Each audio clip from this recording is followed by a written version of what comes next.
When we started back in 2008, 2009 doing early experimentation, we discovered from feedback from consumers and others in the industry that overhead speakers did add a dimension of enhancing the sound experience. But we also got feedback from the mixers that by itself it really wasn't enough. It was better, but not dramatically better, to really change their approach to storytelling. So we knew that we needed to do something big, and we were frankly stuck on what that answer was. After a while in development, we started to settle on a number of ideas, and one of them was what we originally called a steer-through array, which is the idea of being able to play a sound through an individual loudspeaker in a surround array. And that was well received. Again, this is something that we were able to demo and show content creators, and they really liked it. But they also provided feedback that was very useful, helped us change course and adjust our technology to really meet their needs. For the first time, it features the ability to pan in 3 dimensions, so including both on the plane and on the ceiling of the environment. The mixer can also precisely pinpoint locations in the environment and render sound specifically from those locations. So that's really interesting to tie, off-screen action more accurately to what's happening on screen. Once we had the basic framework for the solution, it became pretty clear that we needed to test these ideas out in real theater environments.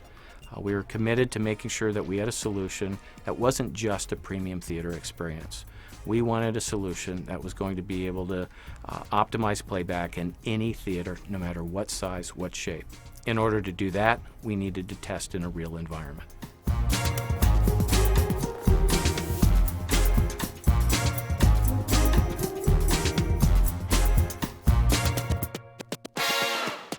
So what is happening here? We're in this amazing theater that we were fortunate enough to come in and completely take it over.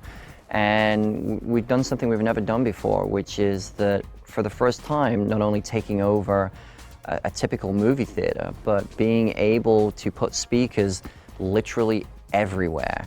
And this room has speakers everywhere that we can now test and do a lot of interesting things here. So we have 36 surround speakers dedicated all around this room.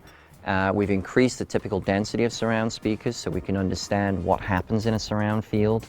We'll have the ability to turn individual speakers on and off. We can make it wider, we can make it narrower. And then we also have 3 rows of surrounds over the audience. So we have one in the middle and then 2 further rows either side of the audience as well. And this really allows us to be our giant laboratory, our giant playground in essence, that we can bring in a whole host of experimentation. So as we look to move forward, the benefits that we will bring is that we'll now have a truly adaptable audio system. And what this really means is the ability to, in essence, author once and render anywhere. That we're taking and controlling the true intent of the mixer and now allowing that single distributable package in essence or file to now play out in multiple different environments. So they'll play the 7.1 in your main screen, and then as the movie plays down in size, they may have to provide another version of the movie in 5.1, so now the same film can play out during its lifespan inside that movie theater. I think this technology translates better to all kinds of playback venues, because a smaller room doesn't need as many speakers as a very large room. And with this technology, regardless how big the room is and how many speakers there are, it always optimizes the playback of the content. Cinema audio has evolved from stereo to 5.1 to 7.1 in the last 20-25 years. We believe this is the biggest step of any of those. It is fundamentally a different way to deliver an audio experience.